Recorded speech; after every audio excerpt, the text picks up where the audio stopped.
Bismillahirrahmanirrahim. Alhamdulillah nahmaduhu wa nasta'inuhu wa nastaghfiruh. Wa na'udzu billahi min shururi anfusina wa min sayyiati a'malina. Man yahdihillahu fala mudilla lahu wa man yudlil fala hadiya lahu.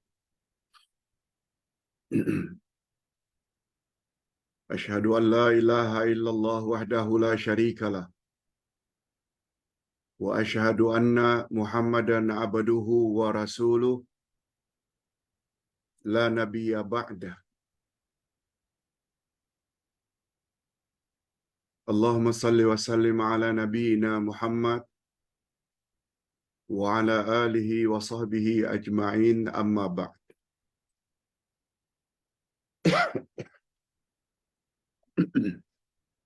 Hadirin dan hadirat serta para pemirsa yang saya hormati, Assalamualaikum warahmatullahi wabarakatuh.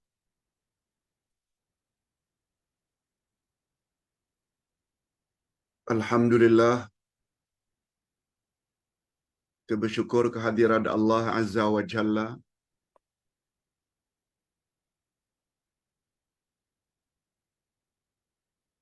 yang telah menganugerahkan kepada kita bermacam-macam nikmat, terutama sekali nikmat iman dan nikmat Islam.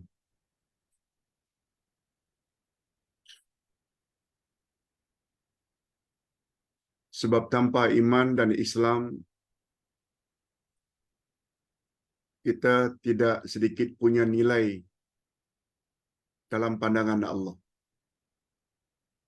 Ustaz ulang sekali lagi, tanpa iman dan tanpa Islam, kedudukan kita manusia sangat hina di sisi Allah. Dan salah-salah kedudukan manusia seperti itu lebih sesat dari binatang ternak. Ini disebut oleh Allah dalam Al-Quran.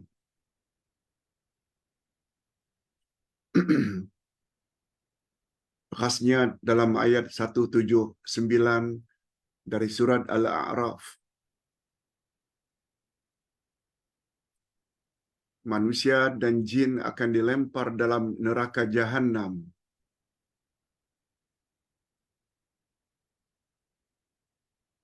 Mereka ada akal, tapi tidak syukuri nikmat akal.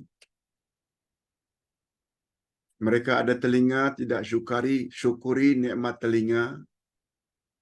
Mereka ada mata, tidak syukuri nikmat mata. Ulaika kal an'am. Mereka tak banyak bagikan binatang-binatang ternak. Balhum adal. Bahkan mereka lebih sesat dari binatang. Allah yang sebut.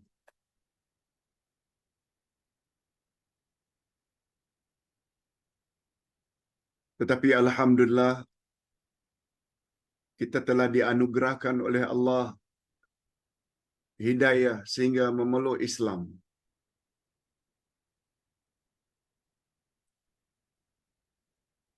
Bukan hanya Islam pada nama, tapi kita mantapkan iman dan akidah kita. Belajar tauhid, belajar rukun-rukun iman.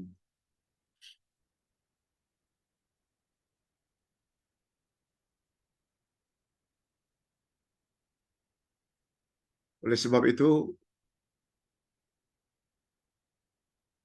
pelajaran kita pada hari ini yaitu doa bagaimana memohon kepada Allah agar Allah beri kita kekuatan dan kecukupan. Allah beri kita kekuatan dan kecukupan.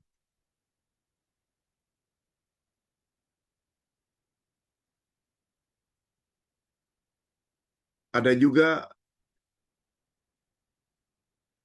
yang memberi topik doa ini agar kita dapat melunasi atau membayar hutang.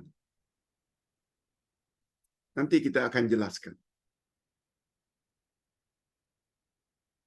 Jadi topik pembahasan kita pada pagi ini yaitu doa agar diberi oleh Allah kekuatan dan kecukupan. Lihat buku himpunan 50 doa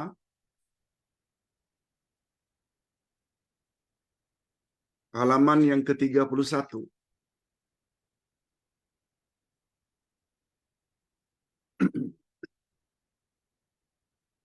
Allah Subhanahu wa taala berfirman. Maaf, Rasulullah sallallahu alaihi wasallam mengajar kita berdoa.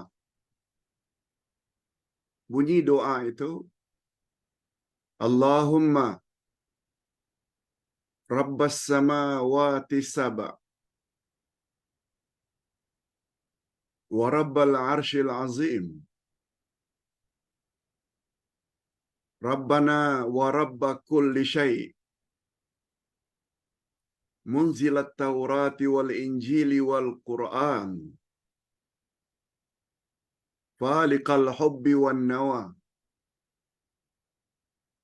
A'udzu bika min syarri kulli syai'in anta akhidhum binasiyatih. Antal awwalu falaysa qablaka syai' wa antal akhiru falaysa ba'daka syai' wa antaz zahiru falaysa fawqaka syai' wa antal batinu falaysa dunaka syai' iqdi anni dain wa aghnini minal faqri. Okey. Itu bunyi doanya. Kita terjemahkan dulu secara harfiah. Ya Allah, Tuhan langit yang 7.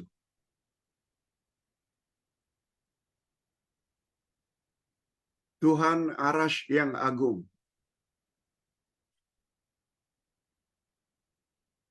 Ya Tuhan kami,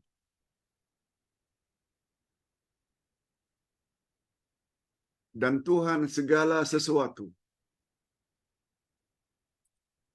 yang menurunkan Taurat, Injil dan Al-Quran, yang menumbuhkan biji dan benih. Aku mohon perlindungan kepadamu dari segala jenis keburukan yang engkau menundukkannya.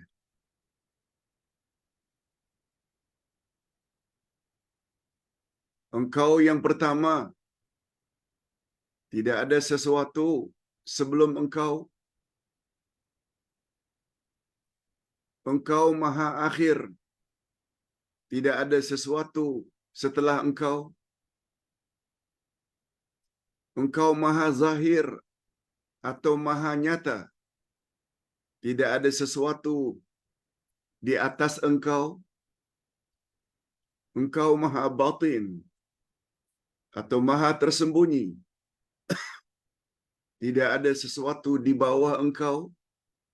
Oleh itu ya Allah, lunasilah segala hutangku. Berilah aku kecukupan sehingga terhindar daripada kefakiran. Itu baru terjemah harfiah. Untuk mendapat pengajaran, kita perlu kepada terjemah yang satu lagi. Terjemah maknawiyah atau untuk hadis dipanggil dengan syarah.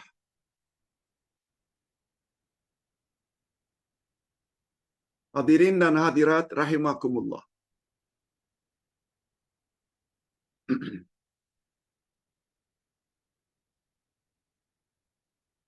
Komen ulama hadis, hadza du'aun azim. Ini adalah doa yang sangat agung. Zu sya'nin kabir. Sangat besar faedahnya doa ini. Kalau ditanya mengapa, doa ini diawali dengan tawasul dengan rububiyah Allah.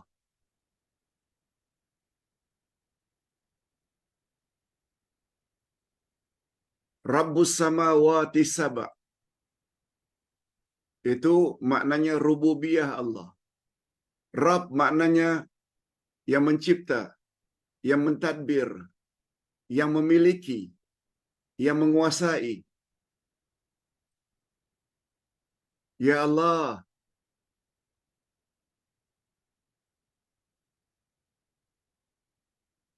Tuhan yang memiliki, menguasai, mentadbir 7 petala langit. Allahu Akbar. Kita bertawasul dengan rububiyah Allah.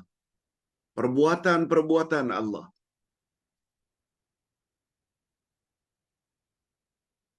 Bukan hanya itu, kita juga bertawasul kepada Rabbul Arsyil Azim. Bertawasul kepada Tuhan yang memiliki arasy yang agung. Kita baru saja bercakap tentang arasy. Menurut keyakinan kita, Allah bersemayam di atas arasy. Ar-Rahmanu 'alal 'arsy istawa.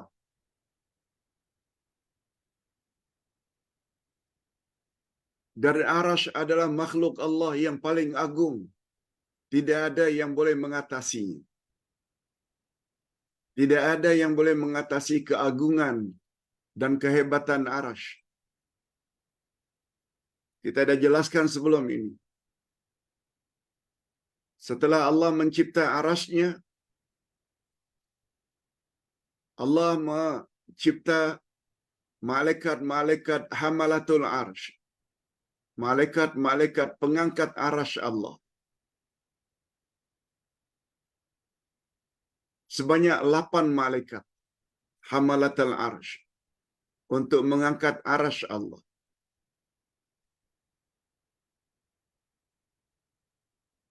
Setelah malaikat hamalatul arsy dicipta oleh Allah, Allah suruh agar malaikat-malaikat tersebut mengangkat arasy-Nya. Yang di atas arasy itu Allah bersemayam.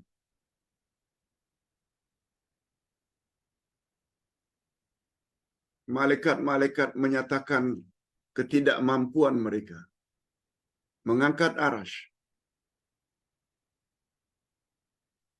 Padahal dalam satu riwayat dikatakan bahwa setiap satu malaikat tersebut dari telinga ke hujung bahunya 700 tahun perjalanan. 700 tahun perjalanan. Bukan 7 tahun, 700. Itu baru sebelah. Bagaimana kalau sebelah lagi?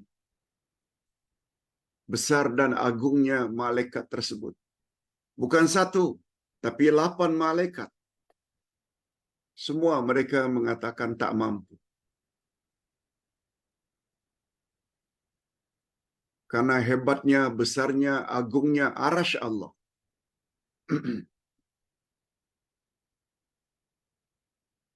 Lalu Allah Subhanahu wa taala ajar mereka supaya baca hauqalah.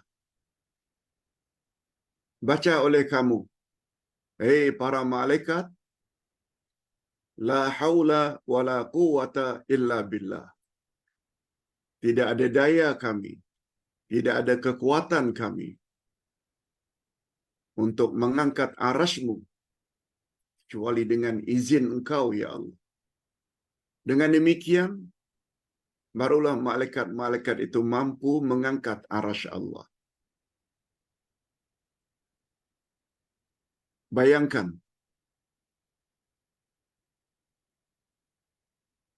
betapa rububiyah Allah yang telah mencipta arasy-Nya, yang telah mencipta hamalatul arsh. Seagung itu, sehebat itu. Dan di atas arasy Allah bersemayam. Dan di atas arasy tidak ada lagi makhluk kecuali Allah. Lalu kita berdoa, minta diberi oleh Allah kekuatan dengan bertawasul menyebut rububiyah Allah. Tuhan yang mencipta, mentadbir, memiliki langit-langit yang 7. Tuhan yang telah mencipta, memiliki arasy yang agung.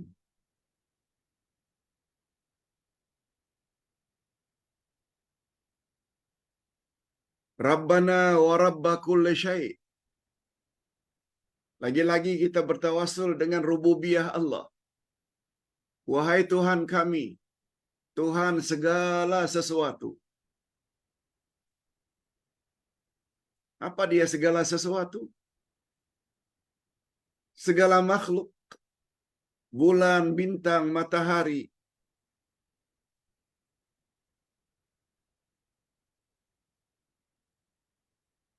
bumi, air, batu, gunung, segala sesuatu. Yang menciptanya, yang mentadbirnya, semuanya Allah. Lihat. Itu sebabnya dikatakan oleh ulama hadis, doa ini adalah doaun azim. Doa yang agung. Apa sebab? Sebab kita telah bertawasul dengan rububiyah Allah. Bukan hanya rububiyah dari sudut yang telah mencipta 7 petala langit, yang telah mencipta arasy, yang telah mencipta segala sesuatu, malah kita tambah lagi. Faliqal habbi wan nawa. Allah yang telah menumbuhkan benih dan biji-bijian. Berasal dari benih, berasal dari biji-bijian, akhirnya jadilah pohon korma. Akhirnya jadilah beras, gandum. Akhirnya jadilah segala bentuk buah-buahan dan tanam-tanaman. Siapa yang menjadikan itu? Allah.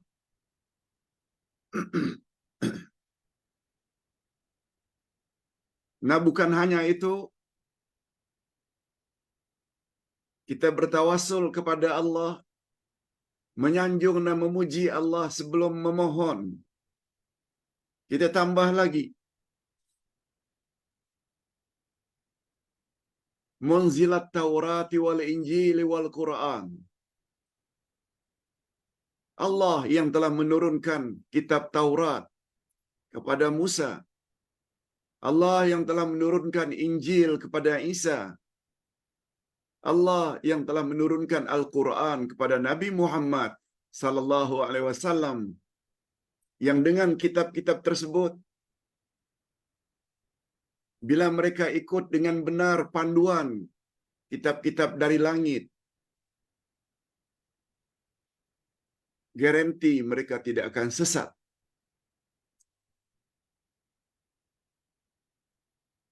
Bani Israel dari kalangan Yahudi, bila betul-betul ikut Nabi Musa dan kitab Taurat yang original, mereka tidak akan sesat. Di zaman itu, datang Nabi Musa dengan membawa Injil, lalu mereka ikut Nabi Isa dan panduan-panduan yang tertera dalam Injil, mereka tidak akan sesat zaman itu. Begitu juga bagi umat akhir zaman. Diutus Nabi Muhammad sallallahu alaihi wasallam, diturunkan Al-Quran, lalu mereka ikut Nabi Muhammad, yaitu sunnahnya, ikut pula Al-Quran, mereka tidak akan sesat untuk selama-lamanya. Ini sebagaimana sabda Nabi, taraktu fikum amraini, in amsaktum bihima lan tadillu abada, Al-Quran wa sunnati. Aku tinggalkan dua pedoman untukmu, wahai umat, selagi kamu berpegang teguh, kamu tidak akan sesat selama-lamanya. Quran dan sunnahku. Itu sebabnya Al-Quran dipanggil juga dengan Al-Furqan. Dalam riwayat lain disebut Munzil Al-Furqan. Ya Allah yang telah menurunkan Taurat, yang telah menurunkan Injil, dan yang telah menurunkan Al-Furqan. Ini dalam riwayat yang lain juga sahih. Mengapa Quran dipanggil Furqan? Karena makna Furqan, kitab yang dapat membezakan antara yang hak dengan yang batil. Itu sebabnya bila kita beragama, kita tak belajar Quran, susah untuk mengetahui mana yang benar, mana yang salah. Itu sebabnya Al-Quran dipanggil Al-Furqan, karena makna Al-Furqan pembeza antara yang benar dengan yang salah. Itu peranannya kita belajar Al-Quran.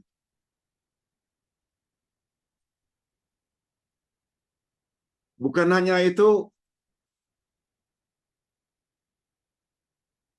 setelah kita bertawasul dengan rububiyah Allah, pencipta 7 petala langit, pencipta arasy yang agung,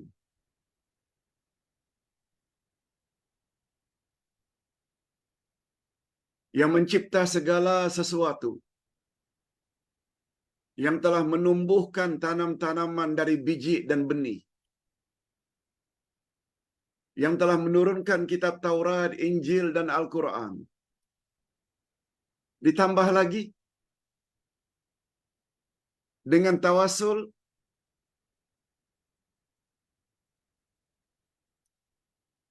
diikuti dengan permohonan kepada Allah. Apa kita punya permohonan? A'udzubika min syarri kulli syai'in anta akhidhum binasiyati. Kami mohon ya Allah agar kami dilindungi dari segala sesuatu yang buruk.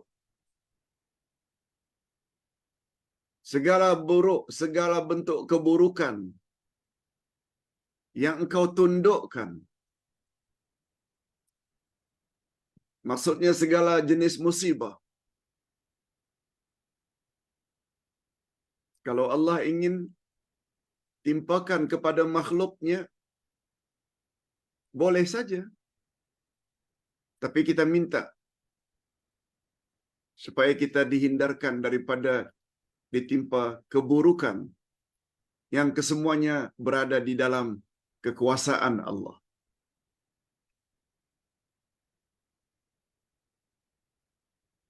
Sebab semua kita tahu, sebagaimana yang disebut oleh Nabi, Masya Allahu kana wa ma lam yasha' lam yakun. Apa saja yang Allah kehendaki pasti berlaku, dan apa saja yang Allah tidak kehendaki tidak akan berlaku. Oleh sebab itu, setelah kita bertawasul dengan rububiyah Allah tadi, Kita minta agar Allah lindungi kita dari segala jenis kesulitan, segala jenis keburukan yang kesemuanya berada di dalam genggaman Allah. Dia hendak turunkan, dia hendak tahan, kita minta kepada dia. Sebab dia maha berkuasa. Nah, kita sambung lagi. Kita sambung pula dengan tawasul lagi. Nah, tawasul kali ini dengan Al-Asma'ul Husna. Antal awwalu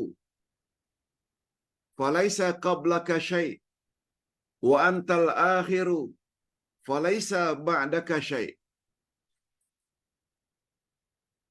Apa pula maknanya? Engkau adalah paling awal ya Allah.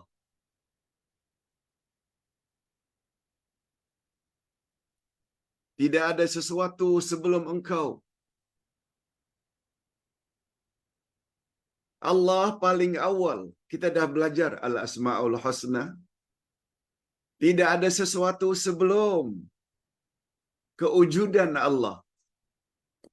Allah itu wujud senantiasa. Ini tawasul lagi. Tawasul ini namanya tawasul dengan Al-Asma'ul Husna wa sifatihil ulia. Kita bertawasul dengan nama-nama dan sifat-sifat Allah. Kemudian kita tambah lagi wa antal akhiru falaisa ba'daka syai'.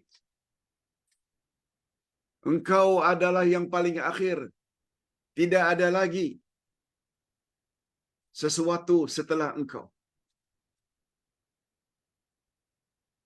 Kewujudan Allah itu senantiasa, tidak berawal, tidak berakhir. Itu maksudnya. Tawasul lagi.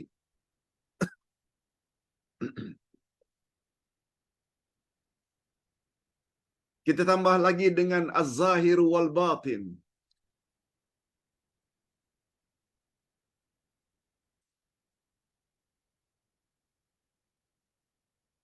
Wa antal awwalu falaysa qablaka syai' wa antal akhiru falaysa ba'daka syai'.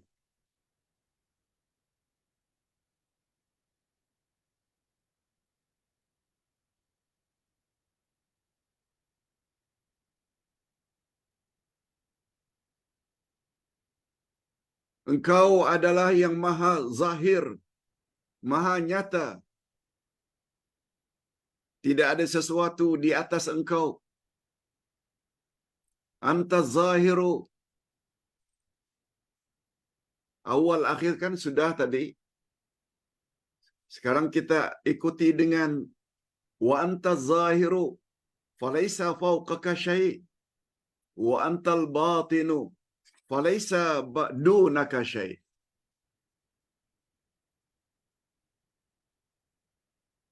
Engkau maha zahir, iaitu maha nyata. Bukan maknanya kita nampak Allah, bukan. Makna zahir ini, dengan penciptaan-penciptaan Allah, langit, bumi, gunung, ganang, Allah yang cipta. Dengan zahirnya itu semua, dapatlah kita yakini betapa hebatnya Allah yang mencipta segala-galanya itu. Itu maknanya yang maha zahir. Bukan maknanya Allah itu nampak. Wa antal batinu, engkaulah yang batil, yang tersembunyi. Tidak ada di bawah engkau, ya Allah.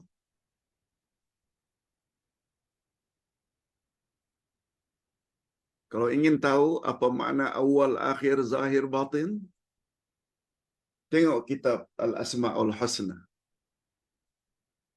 Di situ penjelasannya dengan panjang lebar. Yang penting di sini, kita berdoa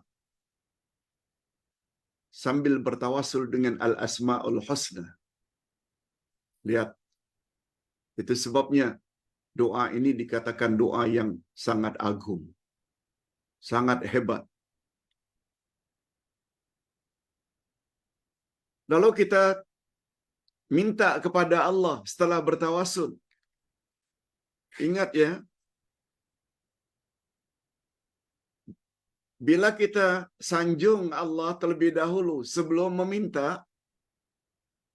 ini namanya tawasul masyru'. Tawasul yang disyariatkan. Sebagai contoh, kita sebut 7 nama Allah dalam surat Al-Fatihah sebelum kita minta tunjuki kami jalan yang lurus. Ihdinas siratal mustaqim. Apa dia 7 nama Allah itu? Bismillahirrahmanirrahim.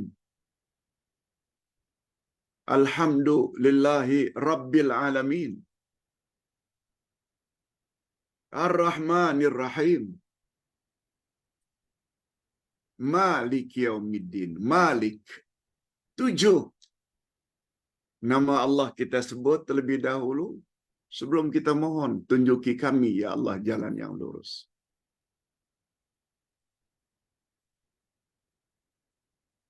Nah, dalam hal ini setelah kita bertawasul kepada Allah dengan menyebut dialah yang paling awal, dialah yang paling akhir, dialah yang zahir, dialah yang batin, lalu kita minta kepada Allah, iqdi anni dain wa aghnini minal faqri.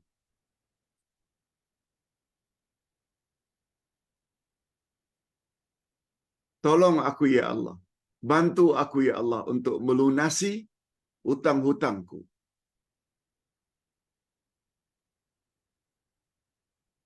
Dan berilah aku kecukupan sehingga aku tidak perlu kepada selain-Mu ya Allah.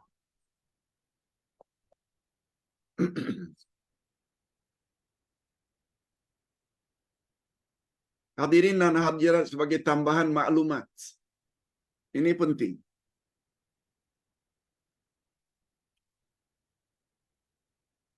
Ad-dain, hutang.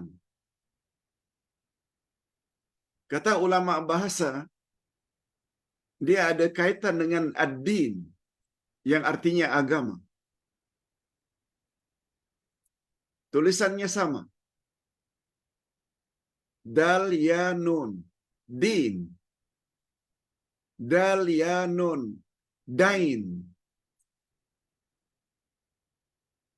Kalau dal berbaris di atas, dainun, itu hutang. Dal ya nun, kalau dal berbaris di bawah dinon, itu agama. Kata ulama bahasa, agama itu adalah hutang kita kepada Allah.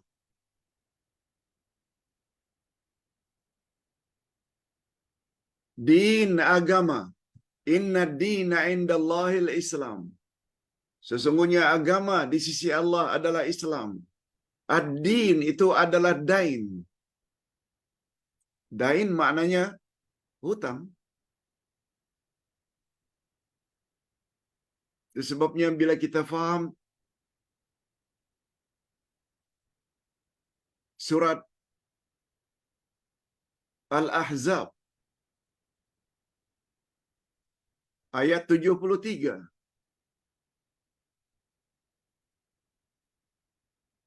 begitu Allah Subhanahu wa taala berfirman, Inna aradnal amanata 'ala samawati wal ardi wal jibal.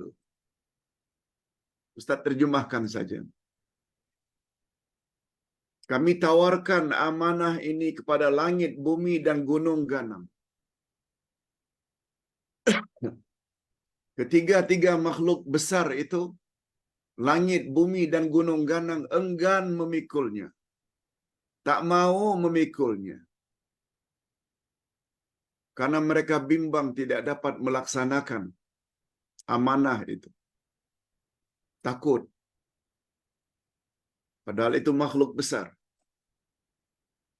Fa'abaina ayyahmilnaha wa ashfaqna minha. Mereka tidak mau menerima tawaran Allah. agar terima amanah itu. Karena mereka bimbang tidak dapat melaksanakannya. Wa hamalahal insan. Lalu manusia sanggup memikul amanah tersebut. Itu sebabnya dalam tafsir, setelah langit, bumi, gunung ganang, mohon maaf, tak dapat menerima amanah tersebut karena takut, karena bimbang tidak dapat melaksanakannya, lalu Allah offer kepada Adam.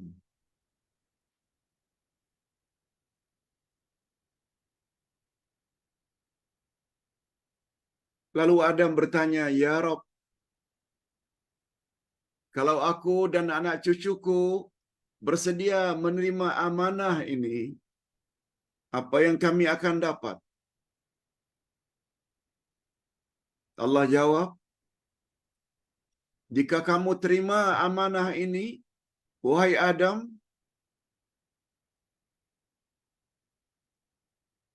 kau akan aku masukkan ke dalam syurga.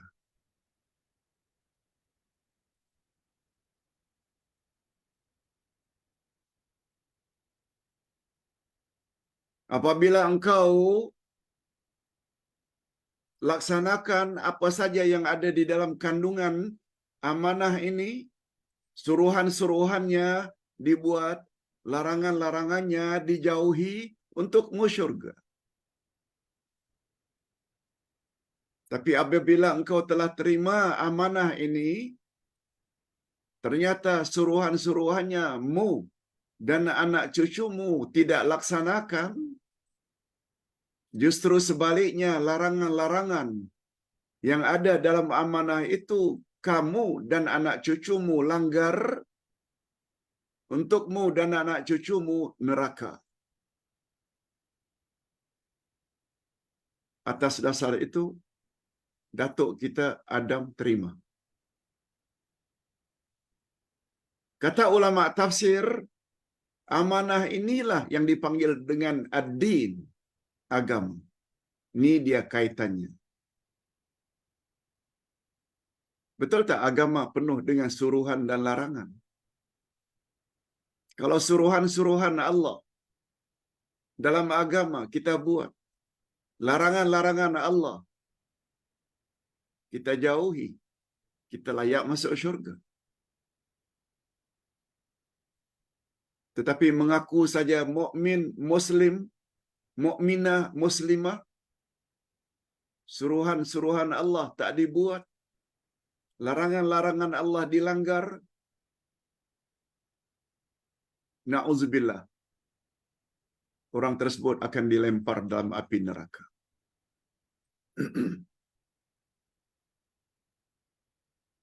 Itu sebabnya Allah anugerahkan kepada manusia akal untuk membezakan mana yang baik, mana yang buruk. Allah tidak anugerahkan akal pada langit, bumi, dan gunung ganang. Hatta kepada binatang. Tapi manusia dan jin diberi oleh Allah akal dan nafsu. Mereka wajib terima agama. Nah, ini kaitannya din itu sebenarnya dain. Agama itu sebenarnya hutang kita kepada Allah. Oleh sebab itu selagi hayat di kandung badan, berpegang teguhlah dengan ketentuan agama. Suruhan-suruhannya buat, larangan-larangannya jauhi. Cuma Ustaz selalu sebut, buat suruhan Allah dan jauhi larangan Allah mustahil kalau ilmu tak tambah. Zaman Nabi Musa mereka mesti ikut kehendak Taurat. Di zaman Nabi Isa mesti ikut kehendak Injil. Di zaman Nabi Muhammad sallallahu alaihi wasallam kita sebagai umat mesti faham Al-Quran. mesti belajar tafsir Al-Quran. Tuh, baru sempurna.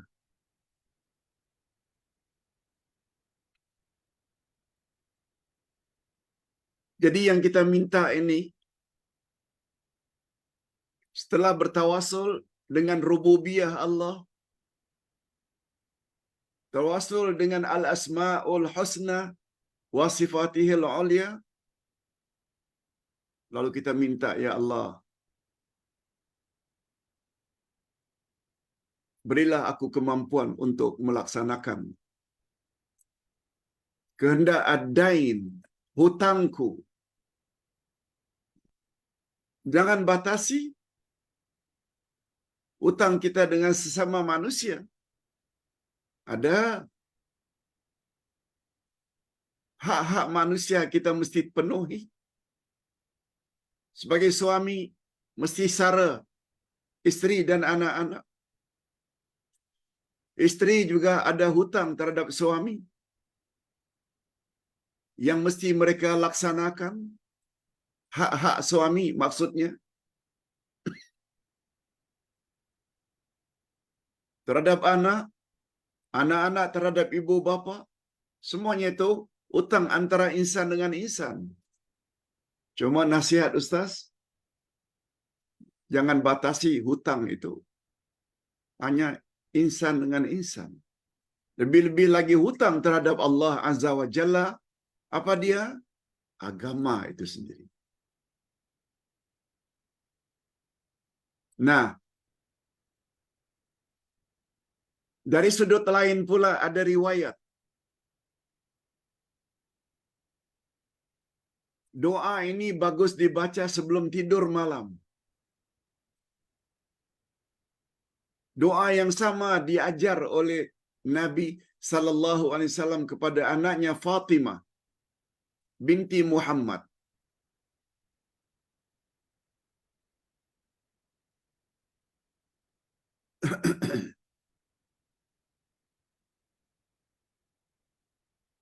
Pada suatu hari Fatimah datang ke rumah ayahnya.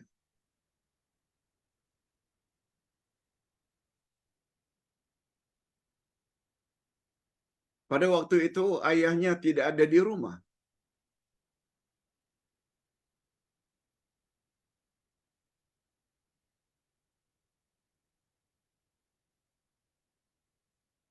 Lalu isteri baginda Aisyah beritahu, ayahmu tak ada di rumah, Fatimah.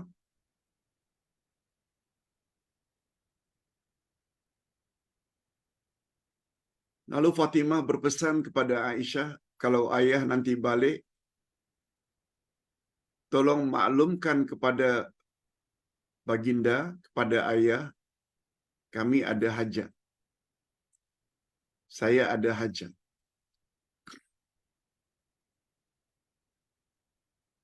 Fatimah pun balik ke rumahnya yang tak begitu jauh dari rumah baginda. Semua kita tahu,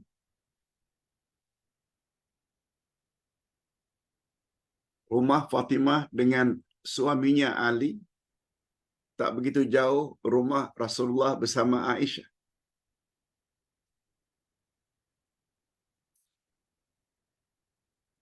Kita ringkaskan, begitu baginda Rasul sallallahu alaihi wasallam balik, Aisyah maklumkan, Fatimah tadi datang ada hajat.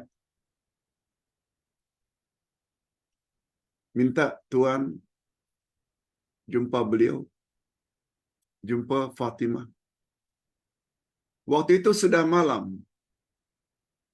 Rasulullah langsung pergi ke rumah anaknya Fatimah. Setelah memberi salam, Fatimah dan suaminya Ali keluar. Buka pintu, keluar. Rasulullah tanya, ada apa nak? Apa hajatmu? Wahai ayahanda,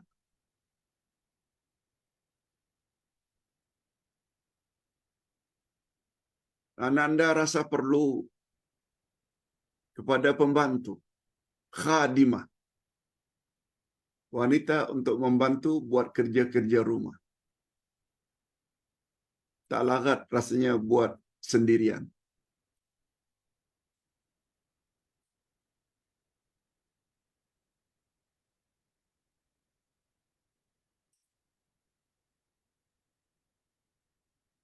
Lalu Rasulullah sallallahu alaihi wasallam bertanya kepada anaknya Fatimah, "Fatimah, anakku, mau tak engkau aku ajar, ayah hendak ajar sesuatu doa? Ia adalah lebih baik daripada memiliki pembantu."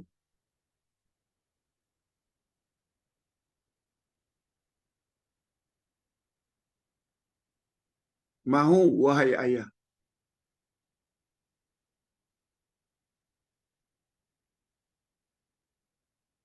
Fatimah ketika itu bersama suaminya Ali mendengar, "Engkau baca nak doa ini sebelum kamu tidur malam. Niscaya engkau akan Allah beri kekuatan dan kecukupan sehingga tak perlu kepada pembantu."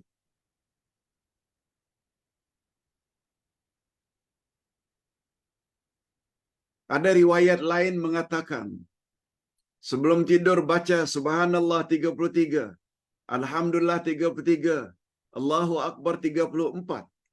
Itu riwayat lain. Riwayat yang ini Nabi ajar supaya Fatimah baca doa ini.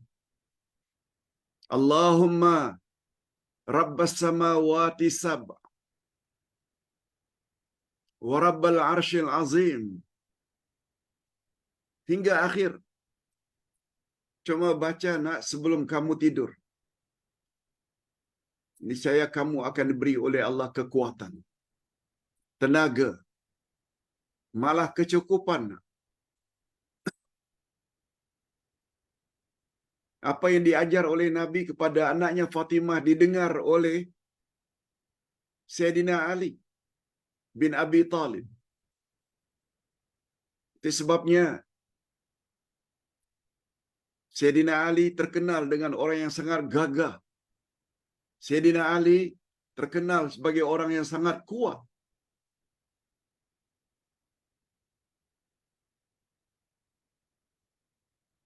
Lalu Fatimah pun amalkan.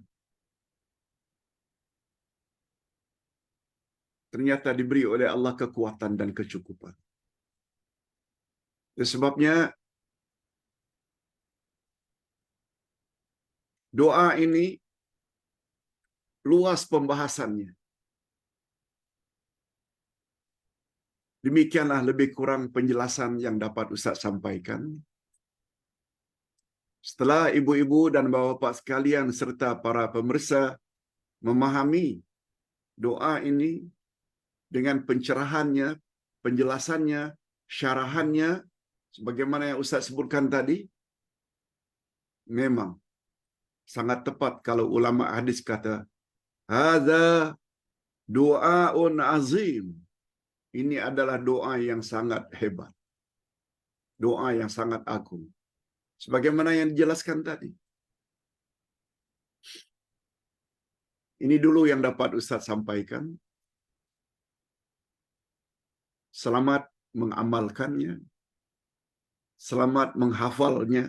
Kalau boleh dihafal, lagi bagus. Tak dapat seminggu, 2 minggu. Tapi insya-Allah bila dibaca tiap hari sebulan, kita akan hafal sendiri. Atau paling kurang akan lancar. Insya-Allah. Tak perlu buka buku lagi. Nah,